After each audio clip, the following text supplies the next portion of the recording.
Good afternoon. I have been in a weird reading mood lately. I've been really struggling with picking my next reads, and it's not that I've not been enjoying the reads that I've been picking up when I'm reading them, but I'm normally someone that's kind of juggling multiple reads at once, and I have not been able to do that. My brain just won't cope with it. And I'm really struggling with picking my next read, whereas normally I've got loads that I'm in the mood for. And so I thought David at Four Corners of the Page did a video recently that I really enjoyed, and I thought I would use that as an opportunity to try and pick my next read and make content. He picked some books from his TBR and he read like the opening passages and rated them. And I thought it was really interesting because there were a couple that he did that are on my TBR and it made me really excited about picking them up. There was also one where I was like, okay, maybe I don't care so much. I don't know. I thought it was interesting. I thought it was a great video idea. And also, I quite often do this in bookshops when I'm trying to decide what to buy. I'll read like the first paragraph. But most of these I have not done that with. I've picked 4 that I feel like I could reasonably be in the mood for right now. So without further ado, let's give them a go. Let's see what they've got to offer me. By the way, I'm not going to be offering like literary insight in the way that David does in his video. I would highly recommend you go and watch his video. I'll link it in the description because he gives some really good analysis of them. I will be going based on vibes. Okay, the first one I'm picking is The Grapes of Wrath by John Steinbeck. I can't remember if I've talked about this recently, but I read East of Eden a couple of months ago and I absolutely loved it. And so I picked up The Grapes of Wrath in the hope that I would be in the mood for it soon. I also really like these editions. They're really comfortable to hold. I don't really even know what it's about. I'm going to be so honest. I didn't read the blurb. I just loved East of Eden. I've heard people call this John Steinbeck's magnum opus. So I thought, well, I should try and read it, right? Let's see. Drought and economic depression are driving thousands from Oklahoma. As their land becomes just another strip in the Dust Bowl, the Jodes, a family of sharecroppers, decide they have no choice but to follow. They head west towards California, where they hope to find work and a future for their family. But while the journey to this promised land will take its inevitable toll, there remains uncertainty about what awaits their final arrival. I feel like John Steinbeck's books aren't really about the plot though. It's about the experience. It's about connecting to the characters. I mean, I've only read 2. I've read Of Mice and Men and I've read East of Eden. But I feel like kind of knowing what it's about doesn't really sway me one way or the other. To the red country and part of the grey country of Oklahoma, the last rains came gently, and they did not cut the scarred earth. The ploughs crossed and recrossed the rivulet marks. The last rains lifted the corn quickly and scattered weed colonies and grass along the sides of the road so that the grey country and the dark red country began to disappear under a green cover. In the last part of May, the sky grew pale, and the clouds that had hung in high puffs for so long in the spring were dissipated. The sun flared down on the growing corn day after day until a line of brown spread along the edge of each green bayonet. The clouds appeared and went away, and in a while they did not try any more. The weeds grew darker green to protect themselves, and they did not spread any more. The surface of the earth crusted, a thin, hard crust, and as the sky became pale, so the earth became pale, pink in the red country and white in the grey country. Okay, so this book is about drought and economic depression in Oklahoma, which I definitely get from that opening paragraph. It's not that I dislike that as an opener. I thought this with East of Eden as well. John Steinbeck really set the scene in kind of the first chapter of East of Eden and went into great detail about the history of the region, the Salinas Valley that is set. So I'm kind of getting the vibe that maybe that's also what he's going to do here. It's very beautifully written. I'll be honest, it feels it's quite tricky to read out loud, but maybe that's just because I'm out of practice. It's not immediately grabbing me, but I also feel like that's not what these kind of books do. You're supposed to sit with them. Maybe that's what I need right now to calm down, because clearly I'm feeling a bit manic with my reading if I can't choose. Okay, I'm not sure. I'm not sure about that. Not sure. We'll see. Okay. So the next one that I am considering is Paladin's Grace by T. Kingfisher. I really like T. Kingfisher's kind of darker fairy tale retellings. I've not read all of her work because she's got quite a lot, but I have read Nettle and Bone, which I enjoyed. That's a retelling of The Goose Girl. I've read Hemlock and Silver, which is like a Snow White retelling kind of vibe. And I've read something else that I can't remember by her. Thorn Hedge and Nine Goblins, which are like short stories, which are really fun. So yeah, I have a good experience of T. Kingfisher. I feel like T. Kingfisher's a reliable and quite a refreshing tone. I think Paladin's Grace is the first in like a romance quartet. Okay.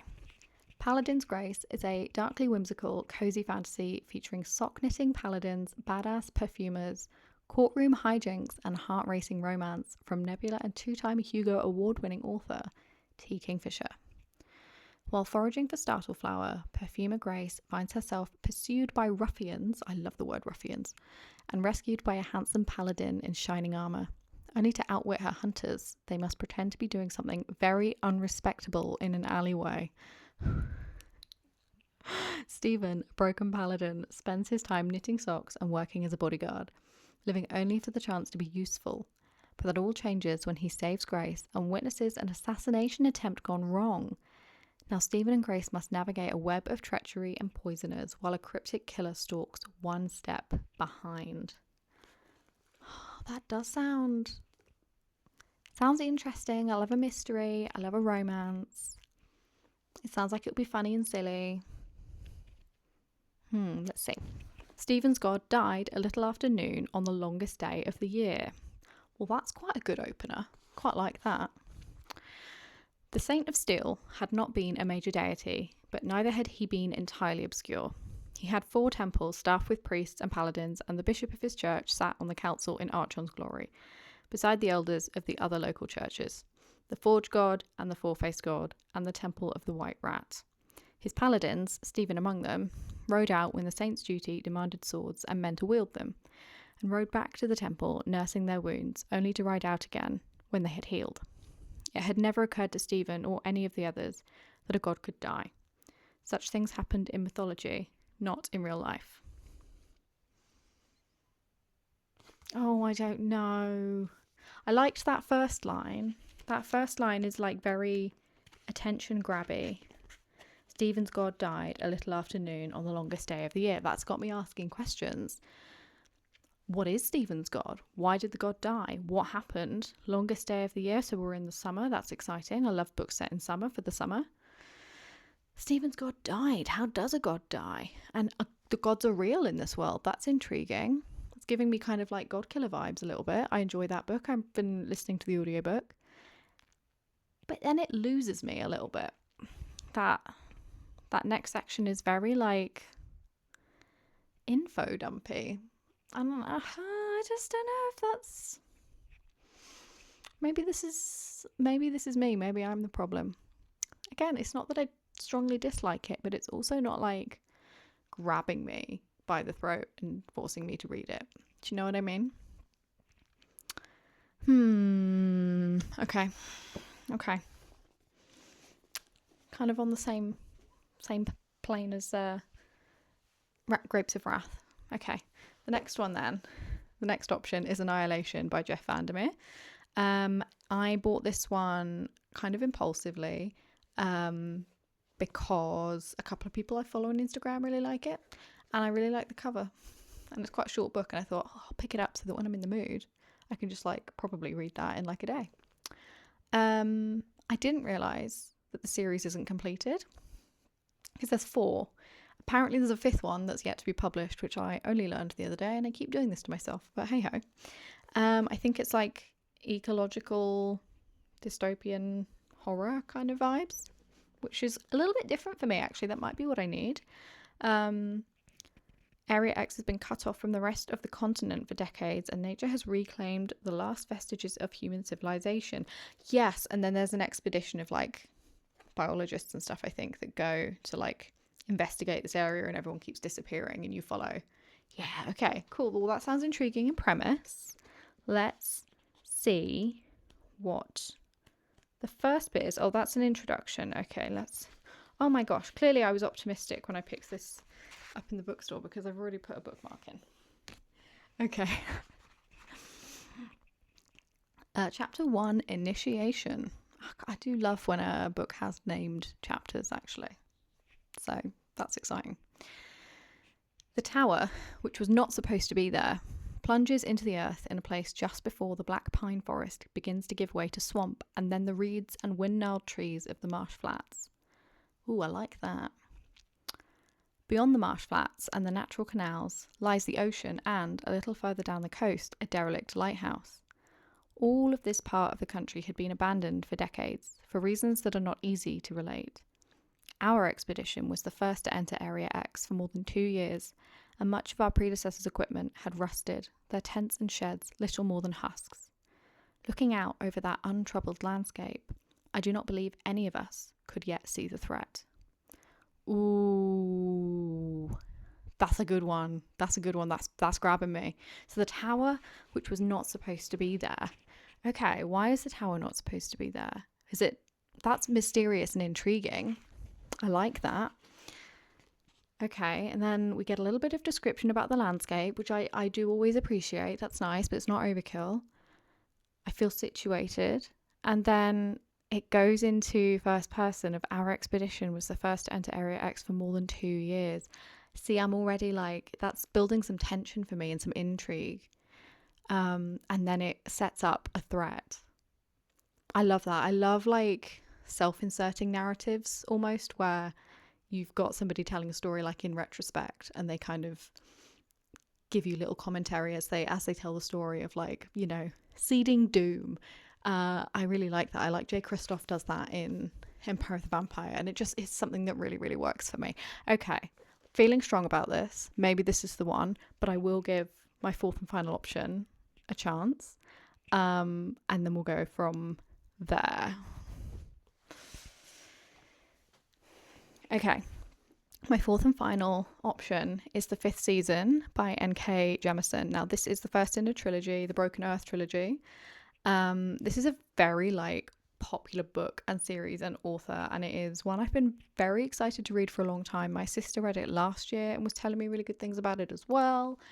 I believe it's told in quite a unique and confusing way, which I'm always here. I love a weird book. I love a confusing book. So I'm excited about this. I don't really know why I've not picked it up yet, to be honest, because it's a very anticipated series for me. I think I just do that. I think I procrastinate things I'm excited about because I think, oh, I'll save it. And then I just never end up getting to it, or it takes me ages. And then when I do, I'm like, why did I do that? Anyway, I digress. Ooh, okay. The blurb. This is the way the world ends for the last time. Ooh, that's okay. Well, I'm already intrigued there. Okay, so I think this is, it's dystopian from the looks of it. Ooh, okay. This is a prologue. It's not a first chapter, but the prologue is called You Are Here, which implies we may be getting some second person in the telling of this story. And that is very interesting. I really like clever use of second person. Harrow the Ninth by Tamsin Muir is a great example of that. It's so cleverly used, and it can take a minute for your brain to adjust, but I do think when it's done well, it's really fun and rewarding. Okay, well, I'm already intrigued. Okay. Let's start with the end of the world, why don't we? Get it over with and move on to more interesting things. First, a personal ending. There is a thing she will think over and over in the days to come as she imagines how her son died and tries to make sense of something so innately senseless. She will cover Yuichi's broken little body with a blanket, except his face, because he is afraid of the dark. And she will sit beside it numb, and she will pay no attention to the world that is ending outside. The world that has already ended within her, and neither ending is for the first time. She's old hat at this by now. What she thinks then and thereafter is, but he was free. And it is her bitter, weary self that answers this almost question every time her bewildered, shocked self manages to produce it. He wasn't. Not really. but now he will be. Literally was about to drop the mic. That's a absolute banger. What an opening. I was like getting a little bit emotional just reading that. I read a little bit more of that one than the others because I was just too into it to stop. I think we've got we've got a clear kind of tie between Annihilation and the 5th season. And now I don't know. Okay, let's read the blurbs and choose. So, the 5th season. This is the way the world ends for the last time. It starts with the Great Red Rift across the heart of the world's sole continent, spewing ash that blots out the sun. It starts with death, with a murdered son and a missing daughter. It starts with betrayal and long dormant wounds rising up to fester. This is the stillness, a land long familiar with catastrophe, where the power of the earth is wielded as a weapon and where there is no mercy. Oh, that does sound really bloody good, doesn't it? That sounds very interesting. And so, like that opening line, let's start with the end of the world, why don't we? Get on and move on to more interesting things. That's setting up a really interesting tone that really grabs me. I don't mean throwaway. I really like a kind of drier narrative tone when your narrator is, again, kind of self-inserting a little bit and making some comments about like retrospect and hindsight, but then that whole passage around this little boy was really moving. So now I'm emotionally invested in this as well as intrigued about what's going on, and the fact that it's addressing me as the reader is very like attention grabbing. I feel like this might be the winner. It might be the winner, but then Annihilation is shorter. But then the 5th season is a completed trilogy. Annihilation is not a completed series. Okay, let's read the blurb of this one. Okay, so Area X has been cut off from the rest of the continent for decades, and nature has reclaimed the last vestiges of human civilization. Expedition after expedition into Area X has failed to uncover its mysteries and the true nature of its danger to the world. Now a group of 4 women makes the attempt as the 12th expedition: an anthropologist, a surveyor, a psychologist, and the narrator, a biologist. Their mission is to map the terrain, record observations of their surroundings, and, above all, avoid being contaminated by Area X. A harrowing cosmic mystery at the vanguard of eco-fiction. Ooh. And it is quite short as well. Like, it's only it's less than 200 pages, which does make me feel like I could read this quite quickly. And then it's whether I'll feel the need to like dive straight into the sequel. I have seen a lot of people say the first book in this series is a lot stronger than the other 3. And it does say on the front creepy and fascinating, and it coming into creepy season, almost spooky season, Summerween, cosmic horror. maybe this one. Oh, I don't know. I think I'm gonna go with Annihilation. I think I'm gonna choose Annihilation because it's shorter, and then I can make a judgment about whether I want to continue the series and probably get through them quicker than the trilogy of the 5th season. I kind of hate that though, because I think the 5th season's been on my shelf for longer, but this is kind of just where I'm at right now. Like, I don't love I just feel like it's less of a commitment, and I think with the mood I've been in lately, that might be what I need. So I will report back. Thank you so much for hanging out with me.